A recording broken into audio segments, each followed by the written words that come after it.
Os lo digo. ¿Por qué? Porque habían escuchado que los israelitas habían derribado a muchas ciudades, muchos países, y sabían que iban hacia ellos. Que Dios los había enviado a derribarlos a ellos. Pienso yo. Sí, algo parecido. Ellos habían escuchado que esta gente tenía un Dios que había abierto las aguas del río Jordán. Y ellos estaban total y absolutamente atemorizados. Pensaron, si tienen un Dios tan poderoso, en cuanto pisen nuestra tierra, estamos perdidos. Y eran reyes poderosos, con ejércitos poderosos. Pero sin embargo, tenían temor. Pero sin embargo, escuchad bien, era una simple percepción. ¿Por qué? Porque el pueblo de Israel no poseía un ejército poderoso. ¿Entendéis? No. Ellos simplemente tenían unos hombres de guerra, pero no era un ejército experto en la batalla, experto en la lucha. Entonces, aquella gente, aquellos reyes, aquellos ejércitos, tenían temor, pero era una percepción. ¿Por qué venía el temor? ¿Por qué? No por ellos, por Dios. ¿Lo veis?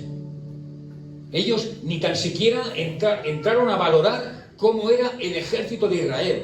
Ellos lo que tenían temor era por el hecho de que tenían un Dios que era muy grande, muy poderoso, muy efectivo, independientemente de si el ejército era o no poderoso. ¿Entendéis? Y tenían mucho miedo.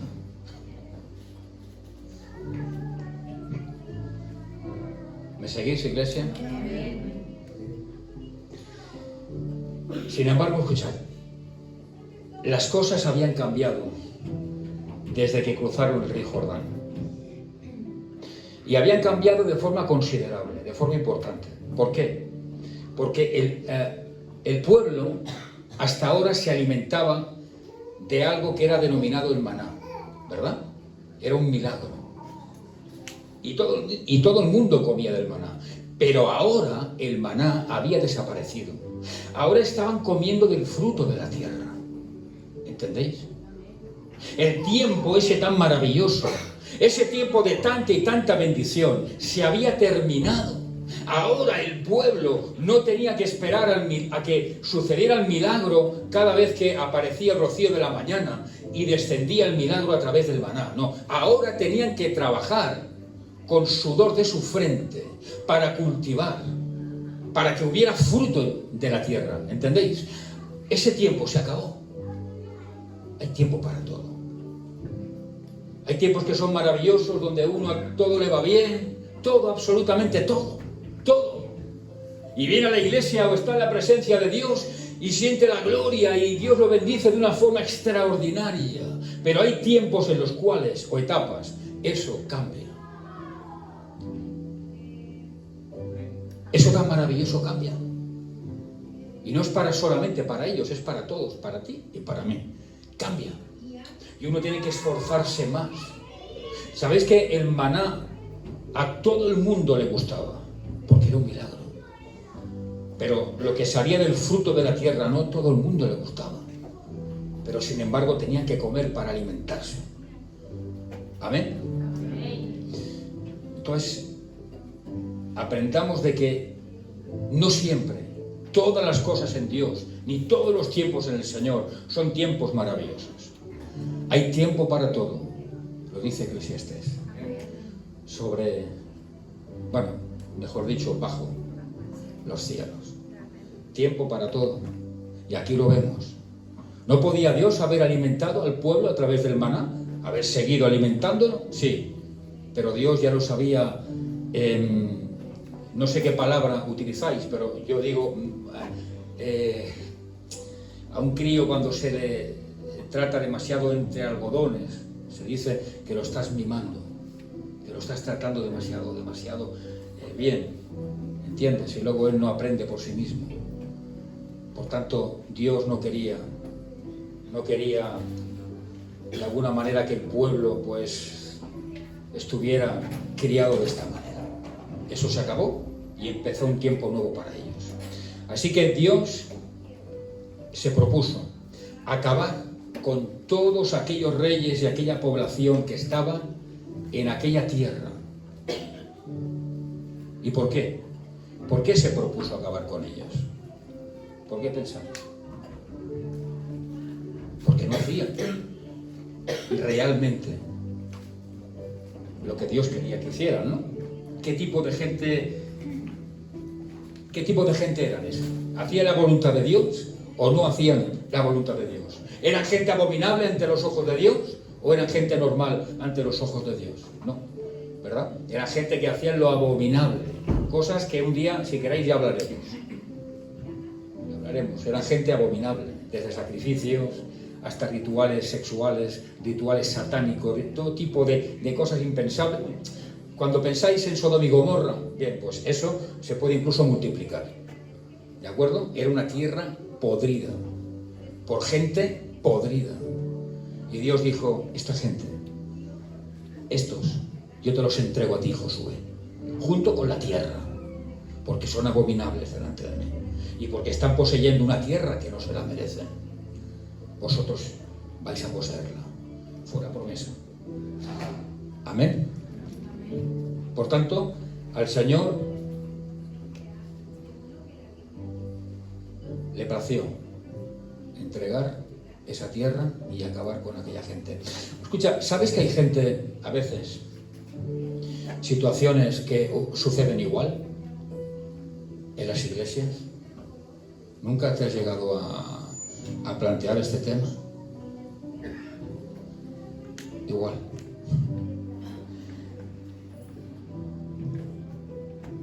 Madre mía, estoy solo predicando. ¿Hablo otro idioma? ¿Queréis que hable en español? No sé. Me da la sensación esto. A ver, estáis aquí, ¿no? Vale.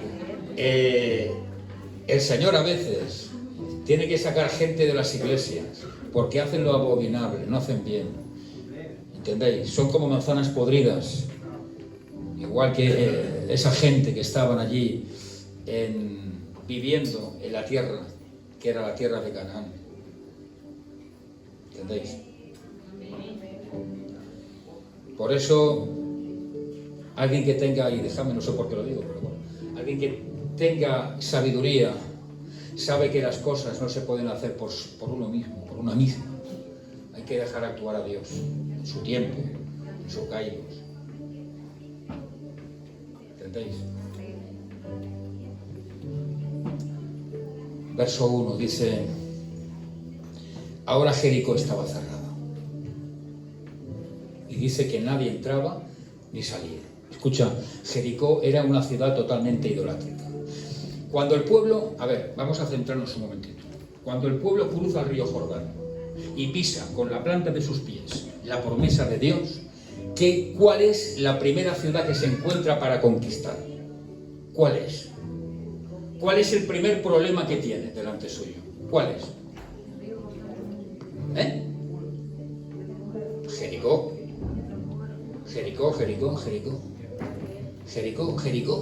Jericó fue el primer problema. El pueblo cruzó las aguas del río Jordán porque el Señor abrió las aguas con un tsunami del río Jordán. Hasta aquí bien, ¿no? Vale. Y demostrado de forma arqueológica. Un día creo que os lo expliqué. Vale, hasta aquí bien. Ellos iban muy contentos. ¡Ah, qué bien, qué maravilla! El Señor ha hecho el milagro, nos ha abierto las aguas del río Jordán, hemos pisado la tierra que fluye leche y miel, que simboliza la gran bendición de Dios. ¿De acuerdo? Los cielos se han abierto y ahora todo el mundo cantando. Pero claro, hay tiempo para todo. Ahora se encuentran con el primer obstáculo. La promesa la tenían. Yo, Josué, te doy esta tierra, con sus reyes y con todos sus moradores. No sé si Josué lo entendió a la primera o no lo entendió a la primera, no lo sé. Este no es el tema. El tema es la promesa y la seguridad y la convicción que Dios le dio a Josué como pastor en ese momento del pueblo. Le dijo, tú tira para adelante que eso te lo doy yo. No sé si lo entendió o no, pero se encuentra de frente con el primer problema, que era la ciudad fortificada, idolátrica de Jericó. ¿Entendéis? ¿Y por qué era fortificada? Bueno, porque su propia palabra lo indica. Tenía una gran fortaleza alrededor de la ciudad. Unos muros aproximadamente que hacían 7,5 metros de alto y de ancho, de hondo, había zonas donde eran de 2 metros y otras de 6,5 metros. 6,5, o sea, de hondo, por 7,5 de alto. Por eso, mucha gente lo que hacía es que allí mismo, encima del muro, lo que hacía era que edificaban y vivían allí. ¿Por qué? Porque tenían una vista espectacular y estaban seguros allí, como Rahab, la mujer que... Amén. Y ese fue el primer problema que se encontró el pueblo. Ese pastor, Josué. ¿Y ahora qué sucede? Ahora, claro, ahora Josué... A ver, una pregunta.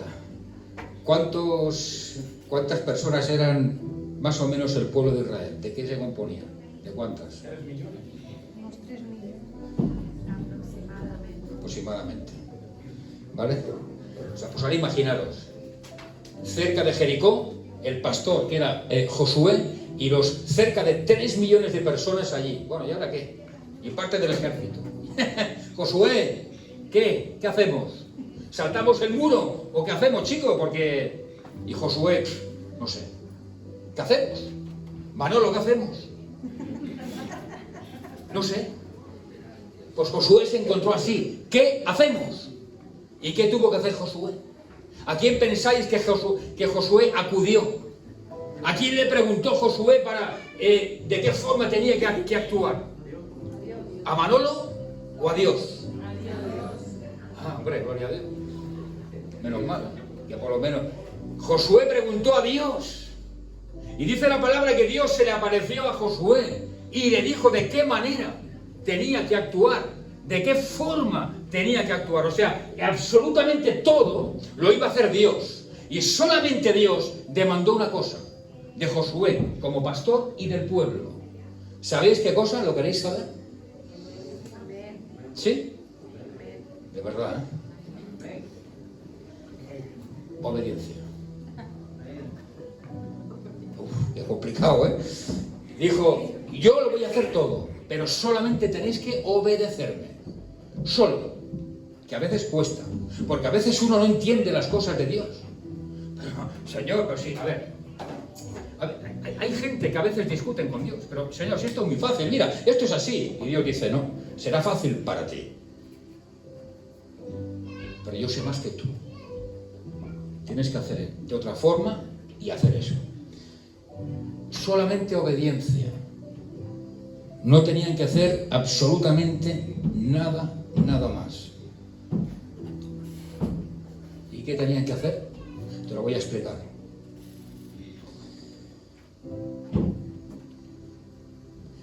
Delante, el pobre ejército de Israel. Digo pobre porque eran gente que sí, iban con sus pequeñas vestimentas, pero no tenían ningún tipo de experiencia bélica. Entonces, mucha parafernalia, pero realmente no eran gente experta, ¿de acuerdo? No eran soldados exitosos en la batalla. Delante, el ejército. Detrás, escucha bien, 7 sacerdotes. No todos, 7. Detrás, el arca del pacto. Y detrás, el pueblo. Mira, yo de verdad, si yo vivo en aquella época, me hubiera sentado, me hubiera visto ridículo. Digo, Señor, ¿qué me estás haciendo hacer? Y eso tenía que hacerlo en este orden y dar durante 6 días, allí pues, una vuelta a Jericó. Y uno dice, bueno, está bien, ¿no? Pero, ¿y esto qué es? Pero claro, la gente no entendía algo. Eso tenía un claro significado espiritual, que seguramente ellos no entenderían. Seguro, la Biblia no dice nada de eso. Lo digo yo. Y hablo como ser humano. Yo no lo entiendo. Y como seres humanos, en esta época que estamos hablando, seguramente tampoco lo entenderían. A ver, vamos a ver. ¿Cómo has dicho, Josué? El ejército delante. Vale. ¿Luego qué? 7 sacerdotes. Luego el arca del pacto. Luego todo el pueblo ahí. Unidos. Venga, apelotonados. Todos detrás. ¿Y qué vamos a hacer? Durante 6 días. una vuelta. ¿Esto qué es, Señor? Esto tenía un claro significado espiritual. El que lo entendía, bien. El que no, como veremos. ¿Y qué dice la palabra? ¿Qué sigue diciendo? Dice, y al séptimo día... Y ahora, por favor, abre bien tus oídos. ¿Qué dice? Al séptimo día, ¿qué sucedía al séptimo día? ¿Cuántas vueltas? Y, bueno, en primer lugar, al séptimo día, dice la palabra, se levantaron muy temprano. Esto tiene un significado, luego te lo digo, ¿vale? Dice, se levantaron muy temprano y al séptimo día, dice la Biblia, dieron 7 vueltas. 7. ¿Te fijas? 7 vueltas. Pero delante de los soldados, detrás, otra vez, 7 sacerdotes, al séptimo día, 7 vueltas. ¿Me sigues, iglesia? Y los sacerdotes iban con las bocinas de cuero de carnero.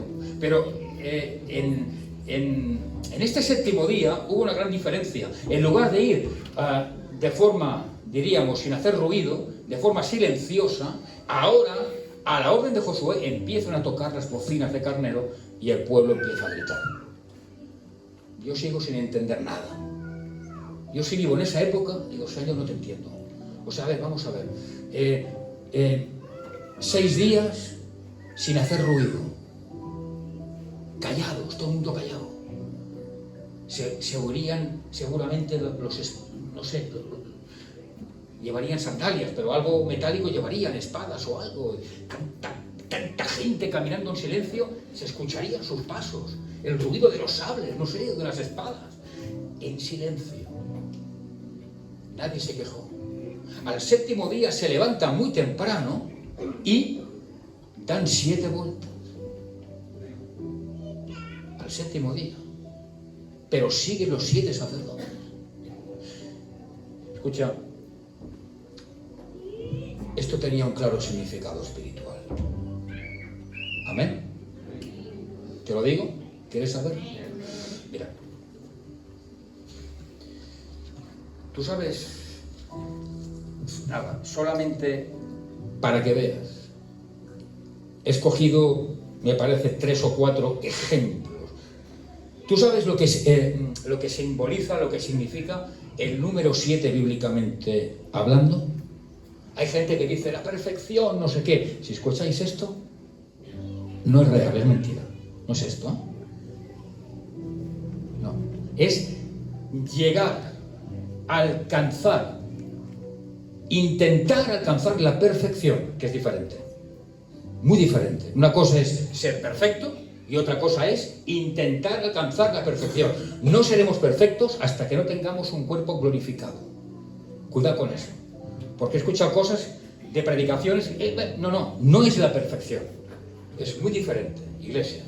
¿Entendéis? Es aquello que va a llegar a ser perfecto, que es diferente. La perfección se alcanza cuando estemos con Cristo en un cuerpo glorificado. Por tanto, el número 7 significa, de alguna forma, aquello que va a llegar a ser perfecto.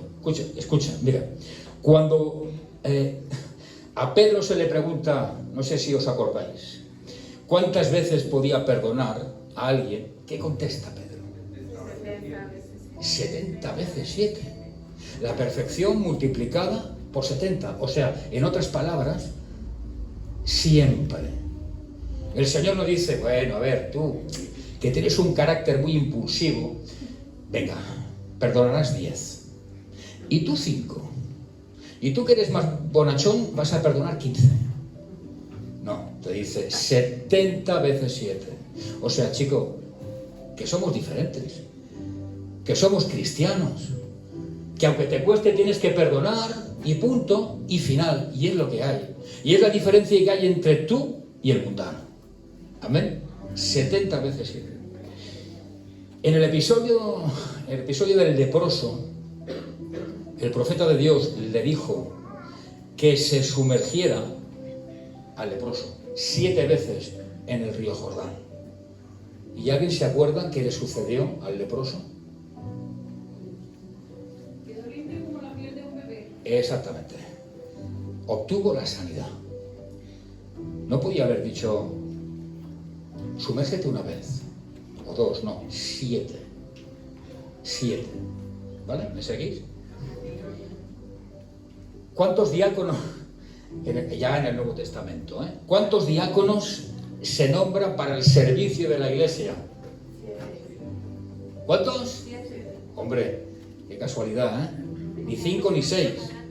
7 diáconos para ir llegando a la perfección. Y luego en Apocalipsis, si no recuerdo mal, capítulo 1, verso 4, en esta parte del Apocalipsis, este mensaje, ¿a cuántas iglesias iba dirigida?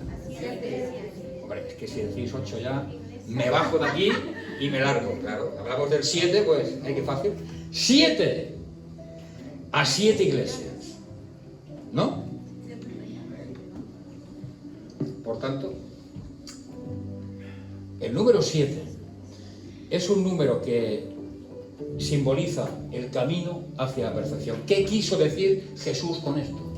¿Qué quiere decir la Escritura con todo esto de al séptimo día, los 7 sacerdotes dan 7 vueltas y uno se queda y dice, Señor, es que no entiendo, es que es algo espiritual. ¿Qué está queriendo decir la Escritura con esto? ¿Sabéis lo que son mensajes subliminales? No es que lo sea, pero es parecido. A veces la palabra, la Biblia nos habla como si fueran mensajes subliminales que uno tiene que realmente entender, porque hay un claro significado, aunque sea dentro de la profundidad de la Escritura, pero hay un mensaje clarísimo, muy claro.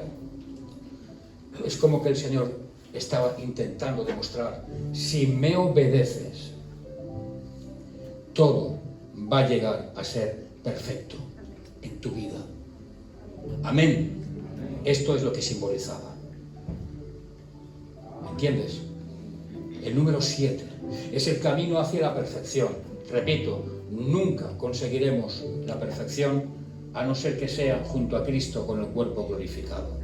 Pero sí es cierto que en este caminar por el desierto, o sea, por el mundo, ¿qué podemos vivir? ¿90 años?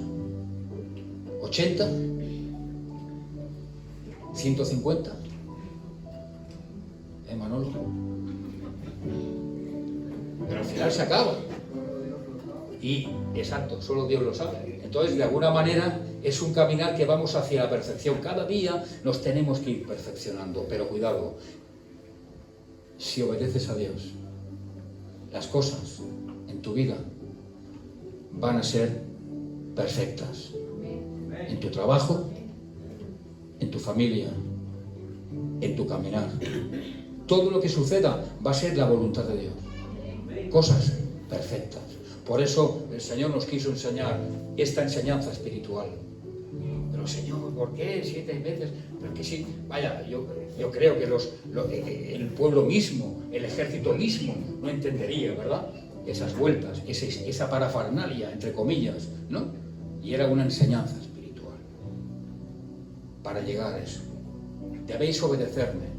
Dice la Biblia que el Señor dijo, si en lo poco fueron fieles al Señor, en cosas que no entendían, dando vueltas en silencio, haciendo un poco, perdonadme la expresión, pero es la verdad, el ridículo, ¿qué hacemos? Dando vueltas allí, a Jericó en silencio, y los 3 millones de personas ahí detrás, sin hablar, todo el mundo en silencio. Ahora, cuando llega el 7º día, vamos a cambiar, venga. Va a haber un poco más de fiesta. Vamos a gritar, vamos a hacer jaleo, ruido, pero seguían sin entenderlo. La lección era obediencia. Obediencia. ¿No lo entiendes? Obedéceme. ¿No compartes lo que te digo? Obedéceme. Y no discutas con Dios. Porque eso te va a llevar a la perfección en todos tus caminos. Te va a llevar. No digo que te lleve, Vas a vivir una vida perfecta, semi-perfecta. La perfección, repito, está en la presencia. Amén. Que es muy diferente. Y dice el verso 5, dice, y cuando toquen prolongadamente el cuerno de carnero, así que oigáis, dice, el muro de la ciudad caerá, entonces subirá el pueblo, cada uno derecho hacia adelante. cuando el muro se derribó, ¿qué hizo el pueblo? Bueno, Jericó estaba en lo alto de un monte, ¿no? Por eso dice la Biblia, y cada uno subirá. No es que tenían que subir escaleras o excavar, o sea, subir por encima del muro, sino que el muro ya estaba totalmente derribado. Ellos tenían simplemente que seguir caminando, pero claro, Jericó estaba en lo alto de un monte y el muro era una ciudad fortificada, ¿de acuerdo? En lo alto de un monte, y toda la parte plana estaba fortificada por estos supermuros. ¿Qué hizo el pueblo? ¿Qué ordenó el Señor? Cuando caigan los muros, todo el pueblo subirá. ¿Hacia dónde? Hacia Jericó.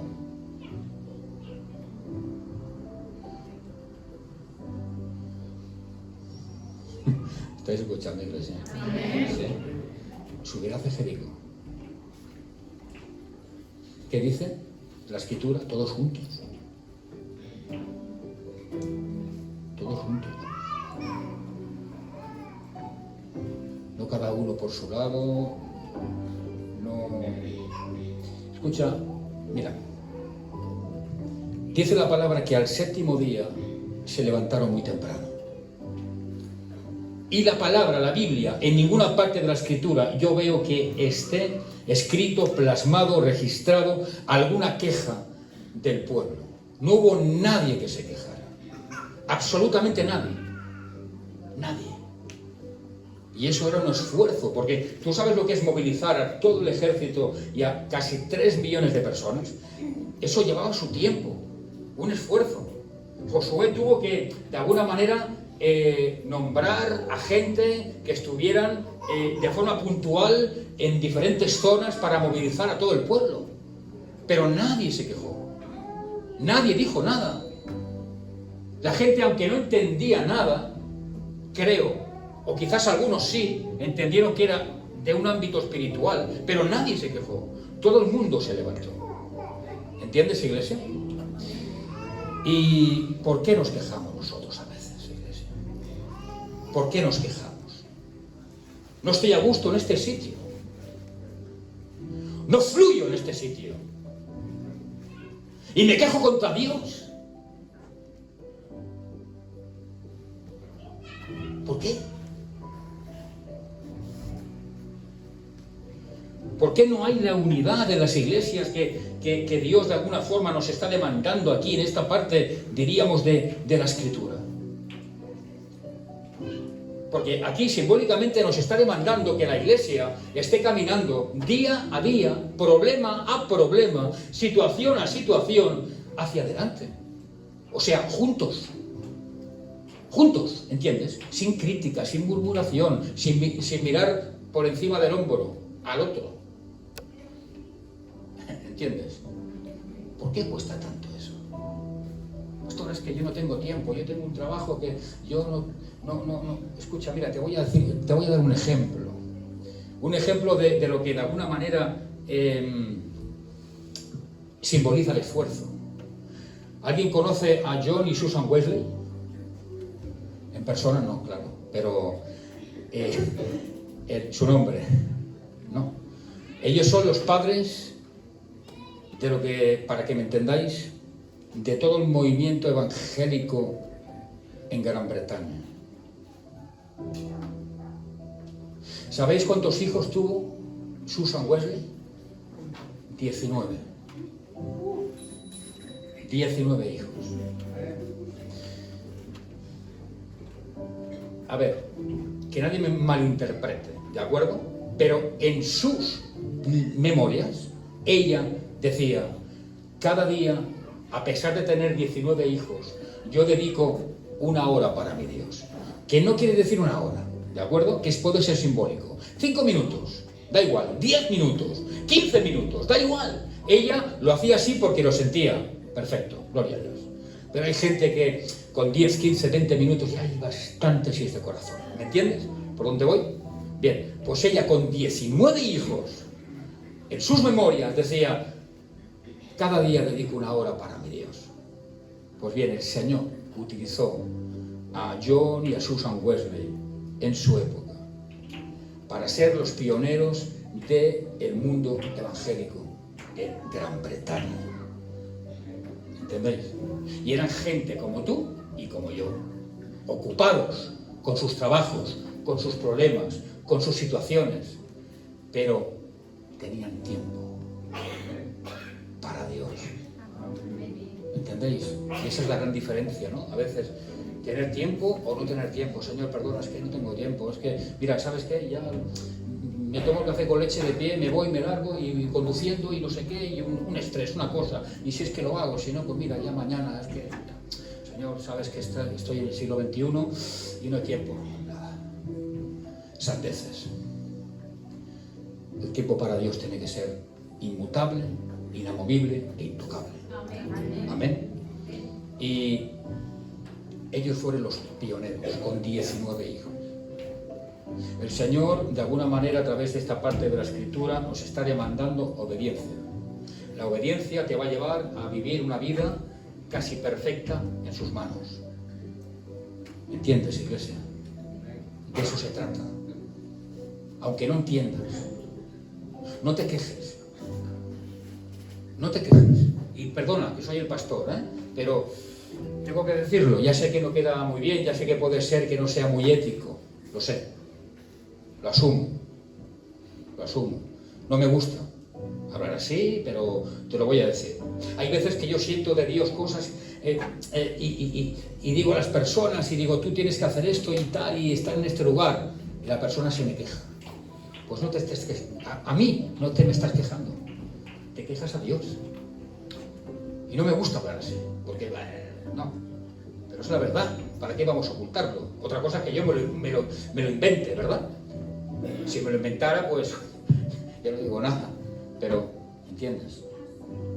Las quejas no llevan a ninguna parte de ser bendito, de ser bendecido, y mucho menos a la perfección. Eso está absolutamente claro, iglesia. Por tanto, acabando, el Señor había prometido a través de unas promesas algo muy importante a Josué y al pueblo. ¿Y qué es lo que le había prometido? Que ellos dispondrían, después de haber conquistado toda una serie de tierras que conformaban las tierras de Canaán. ¿Amén? Pero el problema que había era que Josué tenía la promesa, pero no sabía de qué manera tenía que activarla. No sabía de qué forma tenía que conquistar, pelear con aquella gente. Por eso Josué consulta al Señor. Y el Señor, como no, le contesta. Lo vas a hacer así, con las vueltecitas que os he dicho. Y claro, Josué, ¿cómo se quedaría? Pero él dijo, está bien, Señor, tú me has hablado, lo voy a hacer así, te voy a obedecer. No lo entiendo, es verdad. No me gusta hacerlo. Hablo por mí, es verdad. Pero te voy a obedecer, porque esta es tu voluntad. Escucha, tú y yo, seguramente, también tenemos problemas que en ocasiones, de alguna manera, no sabemos cómo solucionarlos, cómo afrontarlos, iglesia. ¿O no? ¿O solamente tengo yo problemas? Pero escucha, quiero decirte algo en esta mañana y de parte del Señor. El Dios, que era el Dios de Josué, el Dios de Abraham, el Dios de Isaac, el Dios de Jacob, el Dios de tantos y tantos personajes bíblicos, es tu Dios y es mi Dios. Y es un Dios que está por encima de todos estos problemas que tú y yo podamos tener. Y es un Dios que estaba por encima de los problemas y del enigma y de la duda que tenía Josué para entrar en la tierra que fluye leche y miel. Y Josué vio caer los muros de Jericó. Si tú entiendes que tu Dios es más grande que tu problema, veremos en esta iglesia caer muchos muros de Jericó. ¿Entiendes? Pero es importante que entendamos, primeramente, que debemos obedecer aunque no entendamos, aunque no comprendamos, aunque no compartamos, aunque diga, Señor, tengo una duda, ¿será tuyo, no será tuyo? Pero no te está hablando el pastor. Entonces, ¿qué es el pastor? Permitidme, ¿eh? ¿Qué es entonces? Un personaje que se pone aquí y habla de 4 cosas bíblicas. Porque si fuera esto, yo ya no estoy aquí. No estoy aquí, iglesia. Que tengo en mi casa 45 minutos de aquí. Si yo no sintiera las cosas que siento de Dios, yo no estaría aquí plantado, cara a cara con vosotros. Me largaría a mi casa. Me levantaría un domingo a las 11 de la mañana. Estaría viviendo mi vida en orden en Dios, pero haciendo mis cosas. ¿Entendéis? Cuando hablo con propiedad. Y el que me conoce, sabe. ¿Entendéis? No se puede discutir con Dios. ¿Quieres bendición? ¿Quieres que toda tu vida, tu familia, tu trabajo, todo vaya hacia el camino de la perfección? Obedece. Es muy fácil. Como obedeció el pueblo. Por eso te he puesto este ejemplo, porque es un ejemplo, perdóname, ridículo para el ejército y para el pueblo y para los sacerdotes. ¿Qué pensarían los sacerdotes? Con la bocina ¿cómo se llama? La bocina de carnero. No, ahora la lleváis, y colgando aquí. Ya, vamos a dar vueltecitas. Pero en silencio. ¿Y eso qué significa, Señor? Pero obedecieron. Obedecieron. Y más de 3 millones de personas obedecieron, cada uno en su lugar, obedecieron. Los sacerdotes, el ejército, la gente que estaba encargada, el pueblo, como las iglesias, el ujier, el diácono, los que cantan, los que no sé qué, todos obedecieron la voz de Dios. Amén. No estaban divididos. ¿Y por qué a veces hay divisiones, iglesia? ¿Por qué no hay obediencia conjunta? ¿Por qué dudas?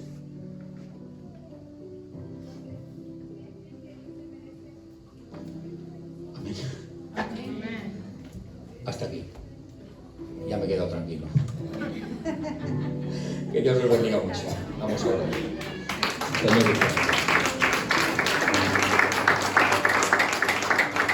Señor y Padre, quiero darte gracias.